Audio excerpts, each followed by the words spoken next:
Good morning or good afternoon, depending on your time zone. I'd like to welcome everyone to the Fibre Channel Industry Association's Protocol Analysis 201 class for High-Speed Fibre Channel Fabrics in the Data Center. My name is Joe Kimpler from ATTO Technology, and I'll be your moderator today. As a quick reminder, this is the second protocol analysis in a series, with the first class being presented on October 10th of 2018. If you'd like to review that presentation or any other of the educational material from the FCIA webcast, go to the fibrechannel.org/webcasts. That's fibrechannel.org/webcasts. Lastly, a PDF of the 201 slides will be posted to the FCIA website as reference material for yourself or to share with your colleagues. Today we have an all-star cast of presenters. From Teledyne LeCroy, we have David Rodgers, who is a member of the FCIA Board of Directors and a Senior Product Marketing Manager. Yamini Shastry is a Principal Engineer from Viavi Solutions. We'll also be presenting, and myself, Joe Kimpler, ATTO Technologies, as the moderator. As a moderator, I'll be taking questions during the presentation, and we'll be interjecting them as soon as possible after I receive them. If we don't have a chance to ask either David or Yamini the questions during their section of the presentation, I'll be sure to ask it for each presenter when they're finished in their respective sections. We'll also have time for a Q&A section at the end, so hopefully we'll be able to get all the questions. If not, they will be posted via blog on the FCIA website afterwards.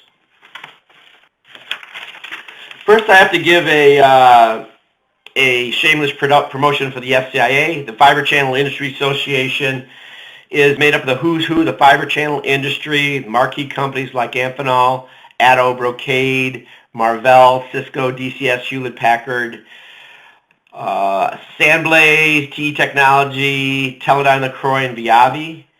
The member companies are devoted to fibre channel, which is a dominant fabric for protocol data centers today, is deployed in over 90% of the Fortune 500 data centers, and is approximately connects to 90% of the server connections for all flash storage arrays. One interesting fact is that Del Oro's latest 5-year SAN forecast, they actually reported that total fiber channel ports were up to over 7.7 million. That's 11% increase over 2017. And another interesting point is that fiber channel revenue was up nearly 22% in 18 over 2017. That just shows you that fiber channel is alive and well. For getting right into our agenda, a quick review of the Protocol Analysis 101 course. We'll discuss the importance of analyzer placement to ensure getting the most out of your captures. We're going to talk about how to interpret your post-capture analysis. And lastly, we'll cover the benefits of air injection. Just as a real quick reminder from the 101 protocol class, it's important that we kind of review the layers real quick. FC0 is a fiber channel physical interface layer. FC1 is a transmission protocol or data link layer. FC2 is a network layer. FC3 is a common services layer.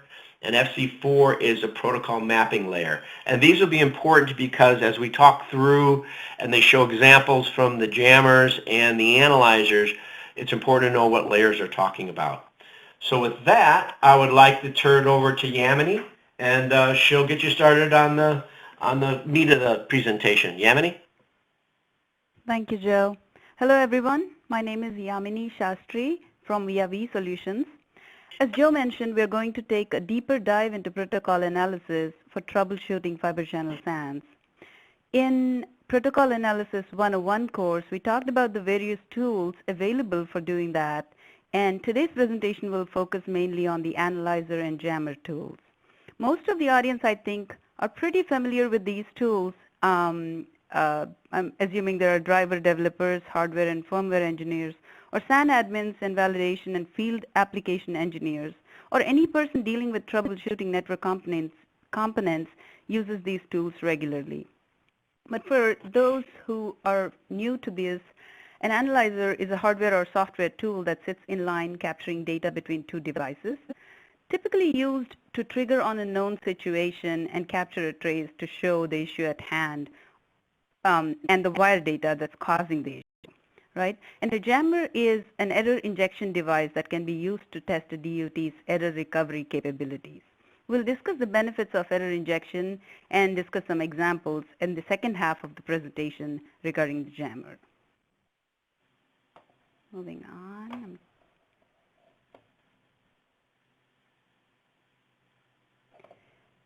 So let's look at a typical switched SAN link.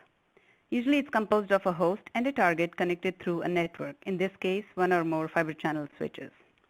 But depending on what the SAN is designed for, usually there are many additional layers of software and hardware components performing special services to maintain SAN health. For example, there are storage services, data protection, virtualization, encryption, and many more services which I show as layers in this slide here and call them the link elements. So because of these link elements, the latency of the link end-to-end will depend on all these various link elements. So getting insight into the root cause is more difficult than ever because of the added layers and the virtualization that we see in today's SAN world. For example, on the host side, we have a hardware component, which is the FCHBA. On top of it, we have the NVMe SCSI drivers and the operating system, which interact with the NVMe drivers and the FCHBA. And on top of it, you have the virtual software stack with the hypervisors, the multiple VMs, and the multitude of applications that run on one or more of these VMs. Through the same stack, we see that both NVMe and SCSI data pass through, and the latency for NVMe is much lower than SCSI protocol. So we also, on top of all these components, we also have to consider the protocol overhead. We all know that NVMe is designed for a much lower latency and is built to interact with high-speed media very efficiently. Once the data is out of the host HBA and on the fiber channel path, the latency for both NVMe and SCSI data is typically the same. The only protocol overhead we have is the fiber channel, which is also a very low overhead as designed by the protocol. And on the controller side, we again have the controller stack with FCHBA, NVMe SCSI drivers, controller services, and finally the media-related latencies. The point I'm trying to make here is the end-to-end link latency includes the latencies from any of these various layers or elements of the link. So is using an analyzer the first obvious step in debugging SAN issues? Yes and no, because not every link element directly correlates to the data on the analyzer. For example, say there is a host, on the host there is an application-related slowdown, like on an email system or something. If you look at the host stack on the left-hand side, maybe a data-intensive VM could be running on the same data store as the email system, which is slowing it down. So VM delays, operating system delays, driver-related issues, or even hardware-related issues could all be a cause for the application-related slowdown. So we put in an analyzer, but when we look at the wire data, there may or may not be a direct correlation between the traffic on the wire that we see in the trace generated by the particular application in a high-speed network. This is where it gets really tricky to debug performance problems. It usually takes some trial and error to figure out what the conditions are that cause the slowdown before we bring in an analyzer. Typically, a hardware or driver-related issues are more easier to see on a trace than the elements of the software stack, where data correlation is not as easy.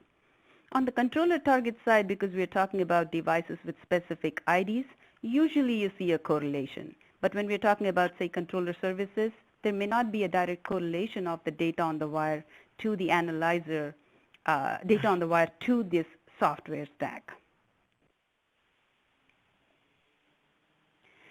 On this slide, I've tried to list all the SAN issues most mostly seen, or the causes of the SAN issues mostly seen in today's world. There is application-related slowdowns, the software stack that we just talked about. There could be configuration issues like VMs mapping to various vSANs. Firmware bugs and versions, pre-production, we see a lot of this pretty much. Even post-production deployed SANs, there could be version mismatches and interoperability issues. And we also see driver inefficiencies very often. On the target side, there could be configuration issues like namespace, LUN configuration, hardware and media failures are very common. Typically, failing devices cause a lot of interruption in SAN traffic. We can see there could be driver inefficiencies on the target side too, and then the controller services could have their own set of problems come in with the design. And there, either the host, the target, or the fabric side, you could see delays on the fabric side that may or may not be related to the host and target. So when you look at the fabric traffic, the host and target issues could be very prominent, like say there is a slow drain device, which is usually an end device, and you can see the throttle through the fabric very easily on that.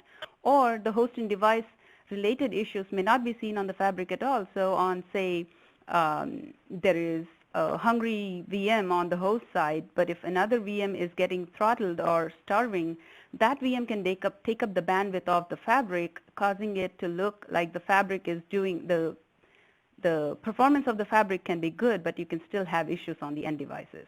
So listed on here are the fabric configuration, fabric issues, the configuration issues like misconfigured zones. Oversubscription is a common problem, which is a part of the fabric design, but if not, if the designer doesn't keep in mind the bandwidth and latency demands of the storage devices, that can cause oversubscription problems. Dropped and discarded frames due to the fabric itself are not very common, but also not unseen. And then finally, there could be slow drain devices, which are the end devices, but causing fabric delays by holding on credits. So those are the various causes. But no matter what the cause is, at the end of the day, it shows up as one of these 4 problems detection issues for the SAN admins, right? The end user usually typically complains about a slowdown in the network or not being able to access certain storage as he wants to. But when the SAN admin comes and starts looking at detecting the problem, it either shows up as a physical errors due to faulty components, bad connections, or failing devices, or even boot ups, like even planned boots, admin-related planned boots can come back up, bringing the systems back up, might lose devices during that planned boots. Link resets and aborts and missing targets and ports are again another big issue when it comes to debugging SAN issues. These could lead to connectivity issues, but all these issues finally lead to performance problems, right? At the end, the application, the user requesting the data is not getting it in time or not getting it at all or can't access it. These are the typical problems we see. So on a 1,000-port SAN, where does one start, right? The SAN admins usually monitor ports, use fabric monitoring tools, storage tools for logging, and PHY counters to eliminate good devices.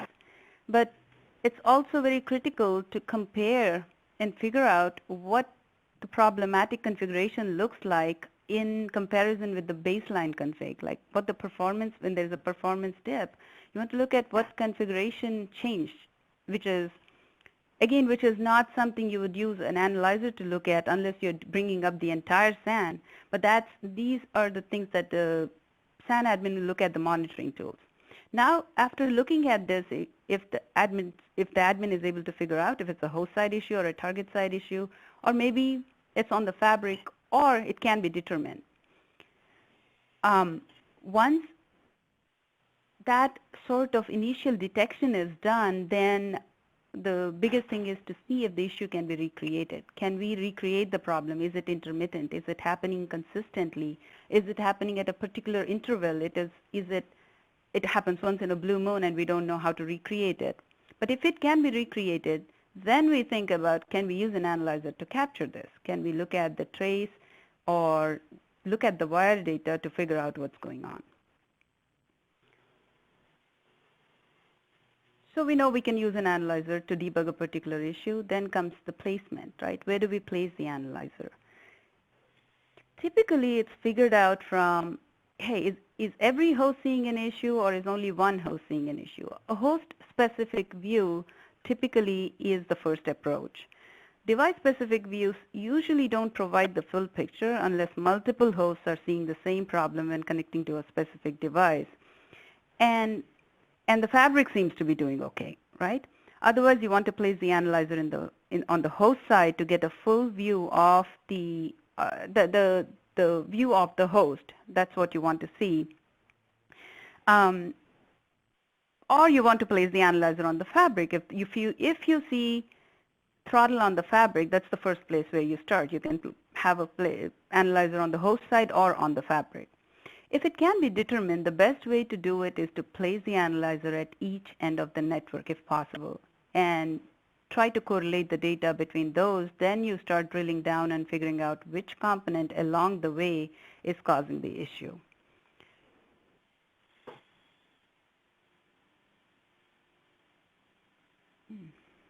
Forward. Okay, so once we have the analyzer in place, now we need to set up a trigger or filter and get most out of the capture. And how do we do that? How do we set up the trigger? By the time we set up the analyzer, we have sort of an idea of what the issue is, right? For example, the error count is really high on a port over time. When we put the analyzer there, we want to trigger on a stateless error. By a stateless error, I mean a PHY error or a protocol error like status errors, SCSI NVMe status errors, or ABTS, or an NVMe abort, or something like that, which doesn't need a stateful trigger. Simple triggers. Set up simple triggers, capture every word on the analyzer, which is typically what's done for, say, you see a PHY error. Or if you're seeing I/O timeout, then you want to set up a complex trigger where the trigger setup is set to wait for an event and time out and then trigger the traffic. That way you get your timeouts within the trace, and your trace will be useful in that sense. Say you have credit issues. If you have credit issues, you want to set up the trigger using a third-party tool as well, such as you see on your port, you see frame loss or credit loss. You want to set up your trigger to that event. Of course, if it's a frame loss, you won't see it on the analyzer, but you want to keep a visual trigger or somehow trigger the analyzer using a third-party tool or an external trigger to trigger at the right event. You want to capture frames and already and have deeper buffers, because credit problems by far are the most complex and need multiple tools to pinpoint to the cause, right? We want to figure out which device is causing these credit issues. One more example, if latency is an example, then you would want your analyzer to be set up on a visual trigger for throughput dip or threshold triggers. If you can set it up within the analyzer, you can do that, or you can also set it to a visual trigger and then filter out all data frames. For example, if you're looking for exchange completion times, which typically gives you an idea of latency issues. To get the most out of the capture, you might want to filter out the data frames so you can still have your command and completion create your exchange completion time metrics and be able to plot those and see if there are any outliers that are actually causing the latency issues. Data corruption, for example. If there is a data corruption issue, you again want to use a visual trigger because you don't know when to stop the analyzer. Say, for example, there's an application failure. Get deeper buffers, capture everything until you see the application failure or the blue screen. Most probably, capturing just frames only in this case will be okay, and the reason is data corruption, you want to do like a comparison of data or look at overlap metrics. And once you have your capture in hand, then you want to look at the post-capture metrics, right? The post-capture metrics like error counters, frame to already times, time on link. All these metrics would help you look at it after the capture is made. So having said that, we're going to pass it to David to talk about trace formats and how to look at these metrics using the trace data. David? Thanks, Yamini. As Yamini and I went through all of these slides before this presentation, we realized there's just a whole lot of information, and we apologize if we're glossing over things that might be of more interest. We may be doing more of these presentations, but we start talking about stateless and stateful triggers and how to do timings and metrics, and it's almost a teaser course, even though we are into 2.01. But pursuant to the capture criteria that Yamini has pointed out here, once we get information back into an analyzer, there's things we want to do with that information, as she pointed out.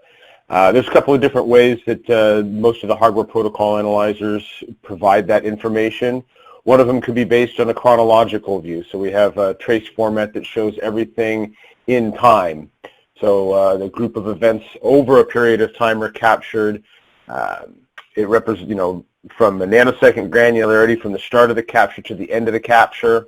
And we can start to correlate things on a port-by-port basis as well when we start looking at captures on the wire. In this case, we have a trace format, an example of one. And this is also going to be important to maybe a hardware or file layer engineer who wants to see the output of each of the events at the base layer, at the physical layer, to see if he's in fact following the protocol as specified by the T11 documents that he's following. If we went past one that I wanted to show you guys, sorry about that. Conversely, we have the event or exchange-based view. Now, back to Yamini's point about looking at timings and a correlation of information between the two sides, this is probably a better view for those purposes, where the information is grouped together based on the request and response type of criteria. It's an easier way to visualize and analyze the transactions. You can drop timing markers into the trace to see how long events are taking. I have a slide to show you how that kind of looks later on here and there. But if you are doing driver development and or firmware development, this is probably going to be a little bit more important for you because you want to see how things are responding on the dialogue that you're presenting. So you're putting out a request, you want to see that response, you want to see the timing on that, does that meet the criteria that you expected, things like that. So these are the two options that you have in the way of looking at the typical trace formats as it comes across the wire. There's other metrics that come out of underneath these things. But if I'm looking at using one of these traces, how do I, what do I do with that? We're determining the metrics. Here's an example of an exchange characteristics for a control request and reply. In this case, there's a GS accept followed by the ploggy. So we can look at the timestamp deltas between the request and the response here. We can see how long our elapsed time or exchange time took to have this occur. If we know the endpoints or the distance in time over the transaction, so I've got a host in one rack, I've got a device at the bottom of that rack or in an adjacent row. My expectation of exchange time is X. Does this fall plus or minus X? This is where you're going to start looking at that and going, hey, I can visually determine right now that I'm within specification for this exchange time. Again, we get down here to the next, the ploggy. And we can see in microseconds how long that took for the request and response. Again, this is a visual indicator of, hey, something may or may not be right, and a quick way to start drilling down into the fabric and looking at what your problems may in fact be. Another example here with respect to command and response exchanges with differing data links in the byte patterns. Could that affect the elapsed time? It's possible, depending upon how big the byte exchange is in the frame. Here we got a 36 byte package versus a 64 byte pack, and here's the request and response. And if you drill into this later on, you can see the OXID, RXID pairs, and filter an exchange based on those, so you can see transitions in time, how those two pairs are working together to see if there's any possible errors in the transactions between the two endpoints. So these are just a couple of different ways to actually look at a chronological or an event-based exchange and do some timing mechanisms and extract information specifically from a trace. All the tools that you have do have additional metric capabilities in them. They'll look something like this. Each of the vendors that I know out there do have additional extraction mechanisms. So this is an example of some of the information that you may be able to get. In this case, it's SCSI performance. Might be a bit difficult to read over the internet, but as soon as you guys get a copy of this, you can start drilling down and looking into what exactly is being represented here. But all of the metrics that I want can be extracted from an analyzer or an analysis trace. Sorry, clicked over this one a little too fast. Again, more metrics, meaningful to the engineer who's looking at specific events on the wire, whether that be a hardware or PHY-based engineer or somebody who's working at the application and driver layer level. So with that, I'm going to give it back to Yamini to talk about some metrics here for the deeper analysis. Thank you. Here on this slide, I tried to list a few metric groups that we have used time and again to determine or figure out what is causing a protocol issue. Error counts, of course, comes up as the topmost. When you're comparing error counts with frame counts, you typically are looking at how clean the link is. Now, error counts could be, like I said, stateless or stateful, and the analyzer post-capture analysis capabilities will bring out all these various will bring out the various metric groups which are good indicators of an issue. And there is, in a big sense, there is no other way to look at where to start than looking at which metric groups are best indicators and start there. If you're looking at a trace, for example, bandwidth, again, all of these metric groups will need the throughput with it, right? I mean, if the throughput is good, nobody cares. If the latencies are good, nobody cares to look at the actual bits and bytes of the wire, because then we have what we need. So the bandwidth versus throughput, what's available, how big the pipe is versus how much of it are we using, that's one of the biggest things we always, the first step to look at a problem. Protocol overheads. Various protocols have various overheads, and there is some built-in overhead. Is the overhead on the link as much as the built-in overhead, or is it more? Time on link. Time on link, how much time on the link is being efficiently used? Is there a lot of idle time? Is the idle time because there is no application data going forward? Is the host not sending out commands because there is no commands to send, or there was a scheduled stall, or is it because the host is having trouble? So what is the expected versus what we see on the link is very important, right? Queue depth is again one of those things that comes again and again to look at queue depth versus pending IOs. What is pending IOs? What is queue depth? To begin with, queue depth is how many commands can be stacked in a queue without completion, or can be issued by the host without asking for completion, without having any interlog between the command and completion. That's what is supported by the host or the target. And pending IOs are how many are there on the wire. So if the queue depth on the host side is, say, 128, it should be sending out 128 commands all the time if there is enough data to be sent out. So looking at issued IOs versus completed IOs, which is same as pending IOs, looking at those counters in relation with megabytes per second always gives a very good indication of which side the problem could be. And of course, we have talked again and again about command latencies. David just brought up the exchange command times, or the elapsed times between command to completion. The command latencies can also be split into further into command to command time, first response time, data time, and data to status time. And these again give us the inefficiencies on the host side or the target side.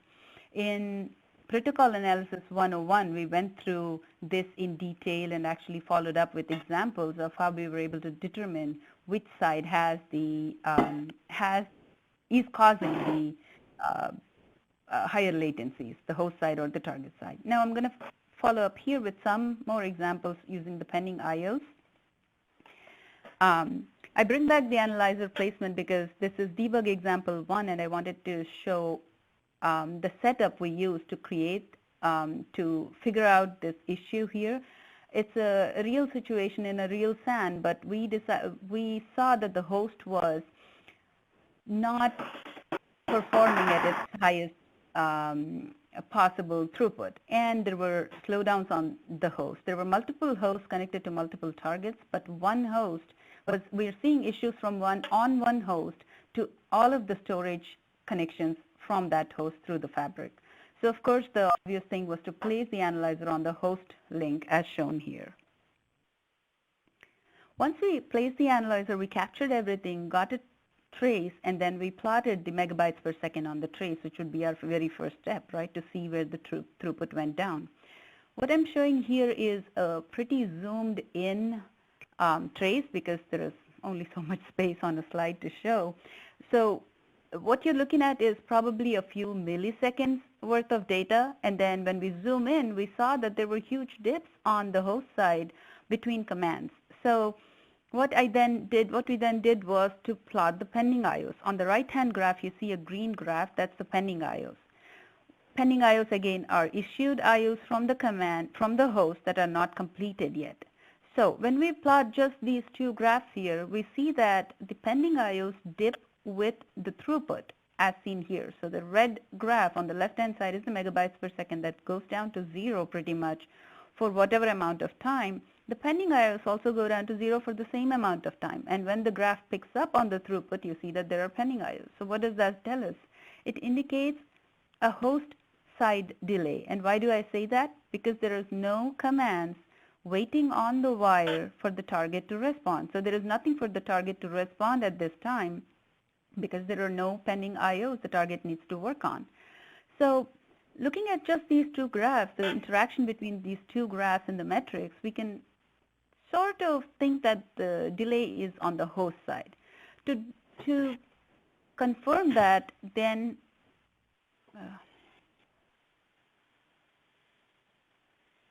I plotted the command to completion time, the exchange completion time. We see that the exchange completion time is also going down to 0, which just further confirms that there were no pending exchanges, no exchanges completed during that time. These are not the only three metrics. We could use a whole other set of metrics to come to the same conclusion. For example, I can plot the completed IOs per second versus issued IOs per second during that megabyte dip. Or I could plot the command-to-command time, which should actually shoot up during that dip, because the command-to-command time is actually talking about the idle time between commands, right? So here, the idea is to use these metric interactions as indicators of what's causing the issue. So there were requests to show how you would look at something like this in a trace in the previous course on Protocol Analysis 101. So although it's an eye chart, I wanted to show how the trace looks for this. So if you point your trace to the timestamp where the dip is, if your analyzer allows for that, you could go to your trace, and within the trace here we can see that that stall on the graph points to a huge time delay delta, which is the delta time is the time difference between frames. We see a huge time delay in this case. So the time delay here we are seeing is about 14,871 microseconds. And in this case, we saw that the host was doing this after every few commands, which was bringing down the overall throughput. Although all commands and completions were coming back to the host, there were no aborts, no retransmissions, no nothing. It's just that the commands were delayed by the host, and when we actually pointed this to the driver designer, he then figured out a bug in the driver, which this is installed driver on one of the SANs, and he figured out there is a problem with the driver, where the driver was delaying sending out the commands, although the application had data waiting for, where the application was waiting for data, something in the driver was stalling the commands, and we could see that on the wire here. So this is a host side delay here. Then we had another issue where there was a controller side issue, a controller side bug. All the hosts connected to a controller were seeing a slowdown. In this case, we could have placed the analyzer on the host side. Like I said, the first approach is always to place the analyzer on the host side because the host side gives you a good view of the end-to-end discussion. But in this case, we decided to place it on place the analyzer on the controller side because all the hosts talking to this controller were seeing an issue. Having said that, if we placed the analyzer on the host side, we would have still got into the same conclusion, and I'll tell you why. Because we use the same exact two metrics, captured a trace. First thing on the left-hand side, you see the megabytes per second in red. The graph for megabytes per second was plotted. Again, this is a very zoomed in trace, so you're again looking at, I think, a second worth of data here. But you see that the megabytes per second drops down to 0 here. And then the next thing was obviously to plot the pending IOs. Right where the megabytes per second drops down to 0, or right before it, you see that the pending IOs actually go up a little bit. So in this case, it's the opposite of the previous example where the host had a bunch of commands pending. In this little zoomed in graph, we see about 31 pending commands, and the target, for some reason, we don't know why, isn't responding to these commands, which is what is causing that slowdown on the link. Again, if you look at any of these stalls in a trace, typically you'll see huge delta times between frames, and these delta times are the idle times on the link. And you don't want a lot of idle time on the link when there is application data waiting to be completed, when there is users waiting to read and write data, when there is applications trying to read and write data from the storage at a user level, right? So then again, we went to the exchange view from that dip in the data, from that dip in the throughput, and we saw that there were a bunch of pending commands waiting to be completed. And as you can see, the pending count, where there is a red arrow going down, the pending count actually increases. And this screenshot doesn't show it all, but it keeps increasing until there is no traffic coming up from the controller side. In this case, we indicated this issue, or we showed the issue to the controller side people, and then the issue ended up being a bottleneck between the controller and the back-end media on the backside bus, where the controller was talking to the media. There was a throttle, and the media wasn't responding back in time, so the controller couldn't send back the status for the pending commands. So the same two metrics could be used to do that. And again, you can use command to completion times in this case, or issued IOs per second versus completed IOs per second. The interaction between those metric groups will always give you an indication of what's going on in the link. Another example here is a case where there was end-to-end link performance issue. In this case, we did not, from the metrics, figure out what's going on. There were aborts across the links. The host was seeing aborts. The traffic on the fabric was also slowing down. So we decided to place an analyzer on either side of the network. Because this was a small network, we were able to do that and actually cascade the analyzers to talk to each other.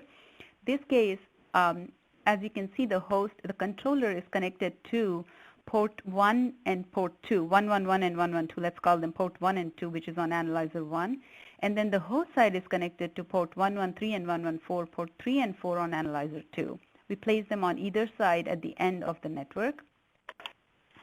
And then we noticed, even before we placed the analyzers, there was an indication that there are dropped frames on the network. We were seeing aborts and dropped frames. And so the idea was to put the analyzers on either side, because whatever frame comes out of the host has to reach the controller through both these analyzers. So if you see a frame on one side and not on the other analyzer, you'd know that somewhere on the route the frame got dropped, right?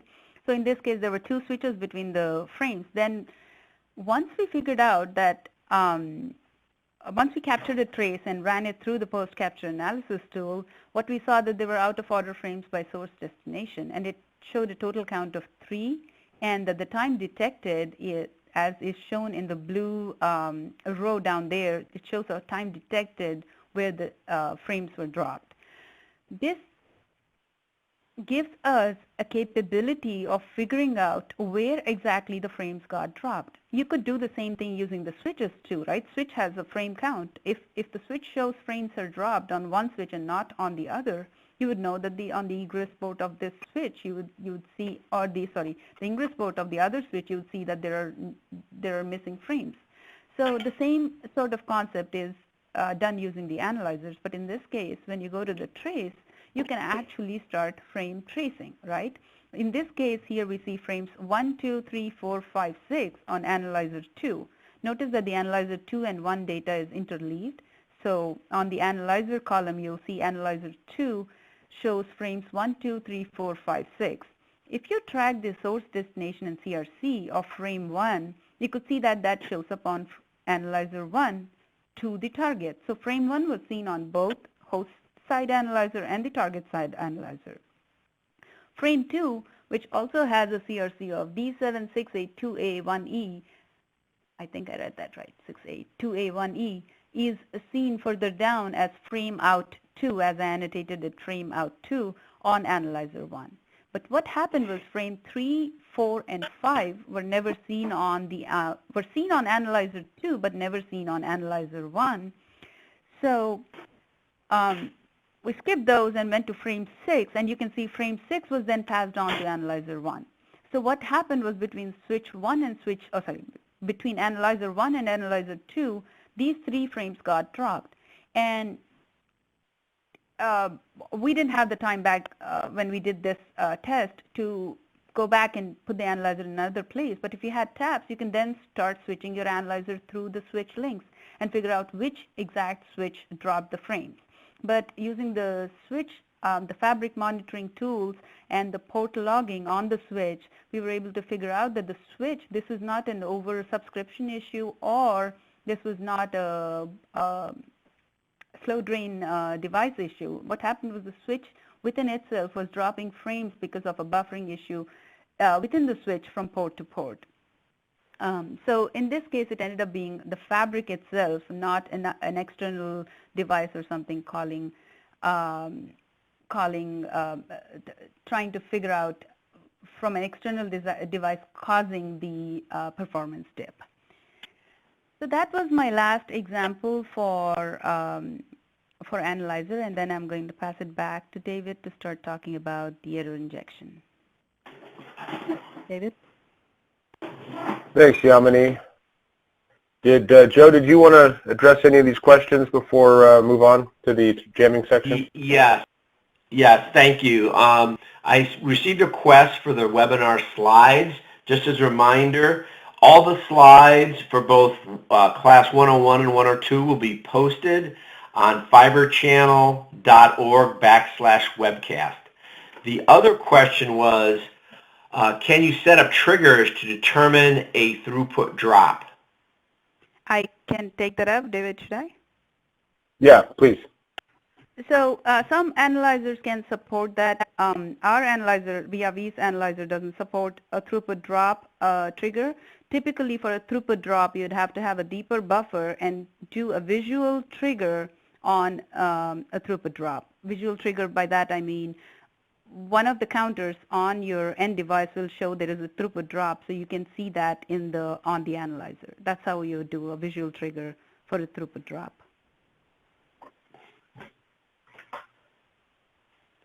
Those are the 2 questions. Go ahead, Dave. All right. So we have on the screen we talked a little bit about this in 101, which was, what do we do with, why would we even investigate injecting errors into a known good bus? We have to go back and think a little bit about generators and IO pattern generators. They're really good at sending specification compliant traffic when you're trying to do tests and exercise your guts. But what they're not really good at is sending bad traffic or injecting errors that might otherwise be reminiscent of something you would see in the real world. So the benefits of error injection along the way here, whether it's at FC0 all the way up to FC4, is to basically test the participants in the fabric and how do they respond to failure scenarios. Do they respond elegantly? Do they respond critically? In the case of FC0, we might want to do things like emulate cable pulls and see how we reconnect after a forceful disconnect or an unexpected disconnect. We may want to alter speed negotiation and introduce transmitter training errors to see how the receivers recover and see, because we're having some problems with marginal acceptance of receivers. So I'm going to take a known good transmitter-receiver pair, and I'm going to inject errors from them to the other side to see how we respond and how quickly the link can recover. We may want to alter primitives. I've got a couple of examples of that. Or introduce latencies. And again, introducing a latency might help with determining if we have the right buffer-to-buffer credit situation set up. Latency could be a factor of distance, where we introduce drop a frame, introduce some idles, and then infer a distance increase and see how that responds, how your endpoints respond. Again, we want to stress test our fabric link participants. We may also want to replicate customer environments, and we've seen, Yamini, I have seen situations where two sides of a link will go into transmitter training, and for some reason they're not looking at their coefficients correctly, and they're not syncing up. They're not determining that they can talk to each other. Well, I want to replicate that and test it on my side. I can put some errors into a known good traffic pattern and do that testing without having to interrupt a customer or go on site necessarily. So I can do remediation testing in my lab. And then optimize the error recovery algorithms would be important with respect to what do I do with this information once I have it? How quickly do I need to fix something? Moving on to our next slide. So more detail on the transmitter training routines, and what we have here is a graphic of all the different bits in the TT frame that's gone back and forth. So I said a little bit earlier, we want to alter the transmitter training fields to test the highs and lows, the min and max that the receivers can handle. I have introduced latency at the link-up exchange. That could, in fact, introduce latency if we keep if we deny transmitter requests and send different ones. That would certainly add an additional latency into the link-up process at FC0. But I want to modify these exchanges to test and look at my link operation.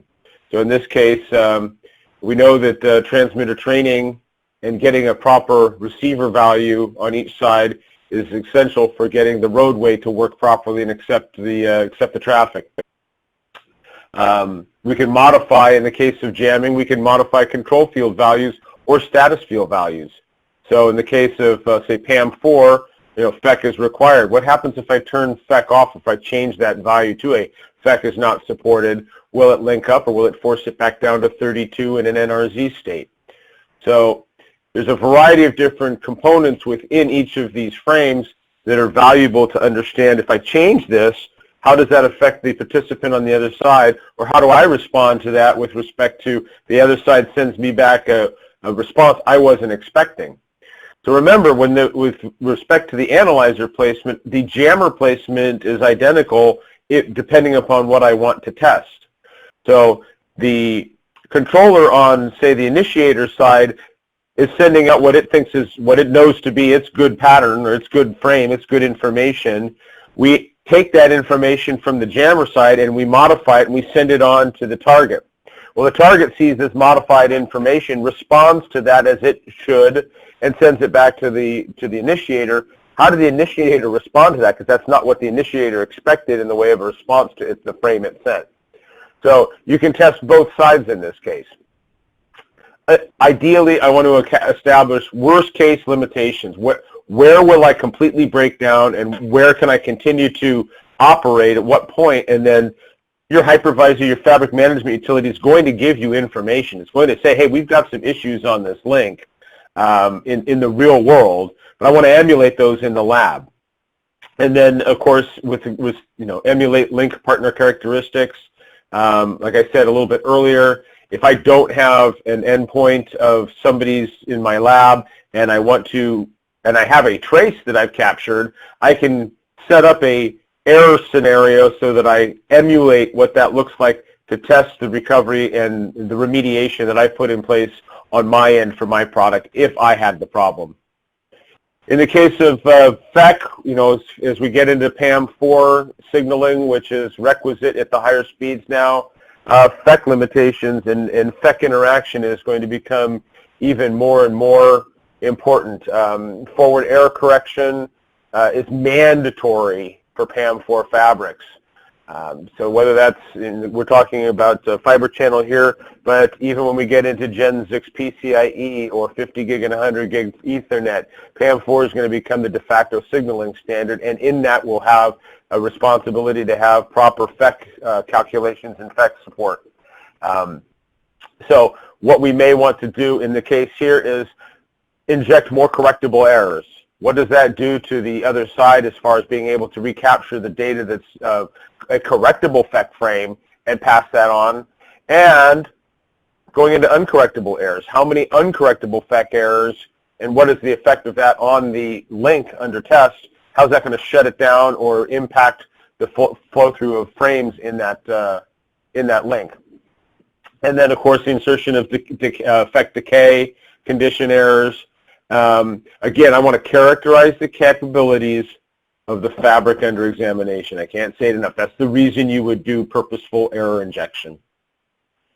At the FC1, the link layer, this is a bit of an eye chart for you guys. You can drill down into it later on, but all of the different aspects of the link layer and the ordered sets, primitive signaling, primitive sequences, there is value to altering these, again, to characterize what the link under examination will do when responding to these. And again, the sender of the right packet, the correct frame, doesn't know that it's being modified when it's going across the wire to the other end of the link and then returned the response. So I want to test my side, so I'm going to send out what I know is good. I'm going to modify that so that the other side sees something different than what I sent out, and then I'm going to get a response back from the target. If I'm the initiator, I'm going to get a response back from the target that isn't what I intended. What do I do with that? How do I modify that? How do I deal with an out of order or a response to something I didn't send? So, altering the primitives, changing SOF to an EOF. Force an abort sequence. What happens if I force an ABTS? Dropping alreadies into idles, or changing link resets into idles. These are all different things that I may want to do at the FC1 layer for purposes of evaluating and testing the robustness of my link. We talk about errors in FC2. Again, I don't have to drill down too far into this. You guys understand that. I think the biggest one to talk about here is buffer-to-buffer credits. We talk about credit starvation. We talk about credit, credits slow drain, things of those nature. This is an important area to understand. How do I respond when I see slow drain, when I see credits missing? So I have an example here in the case of buffer-to-buffer credit jamming. In one case, you can see in the trace here that we're talking about an already here, which is obviously sending us back our buffer. But if I turn that into an idle, or if I simply shut down the link with an OLS, I can test how my link responds, how I'm responding to this. It can be a continuous jam, so I can completely shut down everything. Or it could be one time. What happens if I just interject one of these periodically, and that would be a variable also. So I every 10 seconds, if I see an already on this link, I turn it into an idle, for instance, and drop that. So you see a periodic drain over time. Extended link services, of course, this is where we have a lot of meat. I've highlighted the fact that this is a PLOG frame. Maybe I want to shut that down or change the variables underneath that. And I don't know if you can see on the screen, but if you look underneath that PLOG frame, there's a variety of different components, including buffer-to-buffer credit capabilities and a login. I think I have it right in here. Here you go. So, we say we initially report that we have 50 credits, and we want to shut that down. So maybe make it, in this case, I change it to 2. But if you look at this particular frame, this is basically showing you the bit-by-bit breakdown in a user-readable form of the information in the frame that I want to adjust, modify. So I've got my SSID, my ID. I've got my sequence ID. Well, obviously, if it's the sequence ID increments, I'm not going to look for the same 6 value.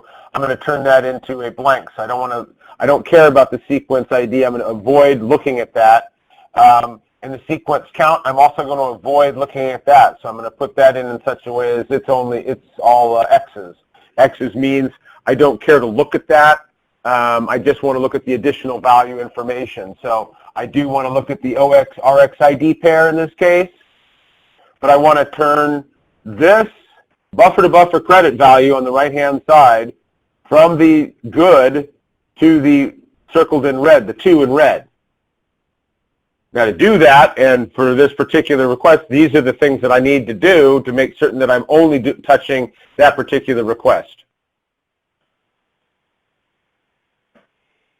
Looking into my next example, I want to modify the ELS reply to the reject the floggy. Again, I can do this one time or I can do it continuously to shut this down. This is the graphic example, again, of within that frame, this is what I have to do. I have to take the greens and turn them into reds because there's things I don't want to look at. I don't want to match those. And the other areas where I want to turn the LS accept into LS reject, you can see that clearly here. Yamini, I'll let you take this back to discuss the FC NVMe jamming that you talked about, and thank you. Thank you. This is our final example for the jamming scenarios. In this case, we used a FC NVMe host and a target.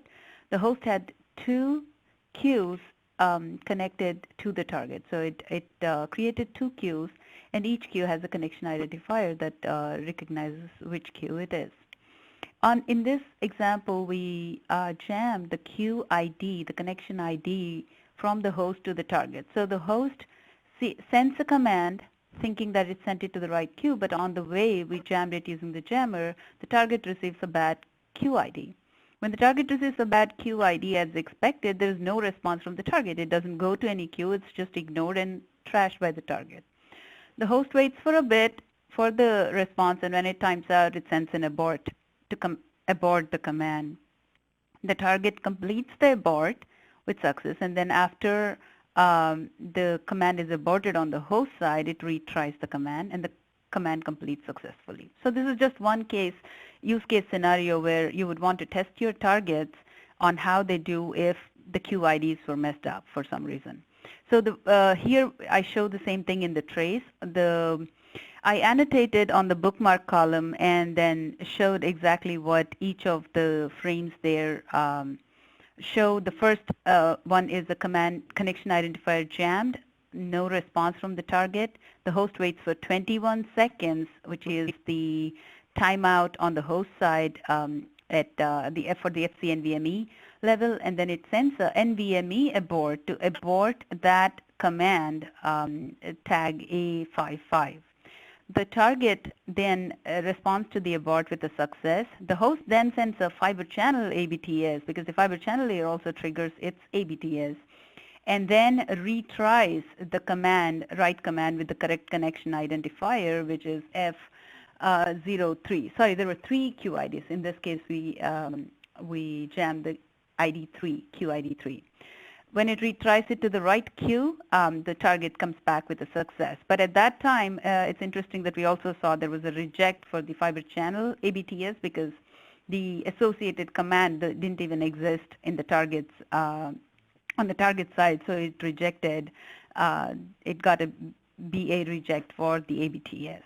So that concludes our last example to demonstrate what purposeful error injection could test for you, and hope this gave you a good insight into how analyzers and jammers can be used to debug protocol issues in fiber channel SANs.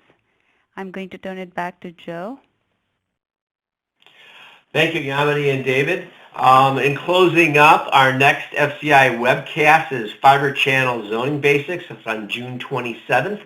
If you get confused or want to remember this, you can always just go to FCIA, Fiber Channel Industry Association, or you can, a shortcut is fiberchannel.org/webcasts.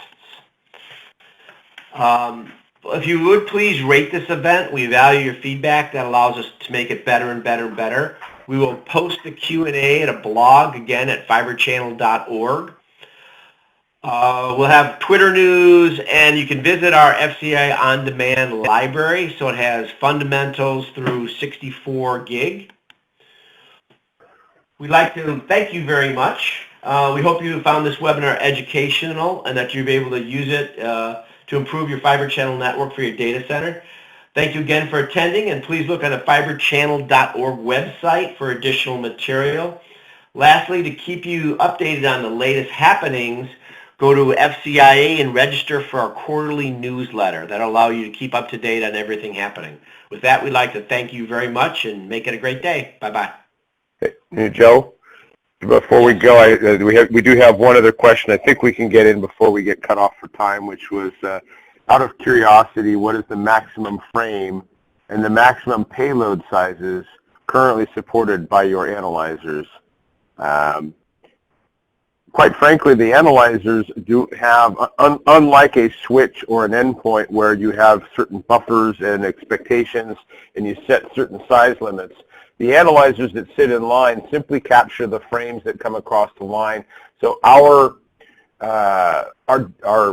limitation, if you will, is the amount of capture memory allocated to that particular link, and any pre-filtering or buffering that we've put in place to maybe optimize the capture for only an OX-RX-ID pair or an exchange value of certain types. So whether it's a regular size frame or a quote-unquote jumbo frame for FC, which was at 25 meg, or 2,500 bytes, the size of the frame header and or the payload itself, we support the complete end-to-end capture of that, presumptive of no pre-capture filtering. So hopefully that answers that question. And to Joe's point, if you do have any other questions, get in touch with us and we'll be glad to answer those. So as a last point, again, we'll have a Q&A blog at fibrechannel.org with all the questions as well as the slides. Thank you very much, and everyone have a great day. Bye-bye. Thank you.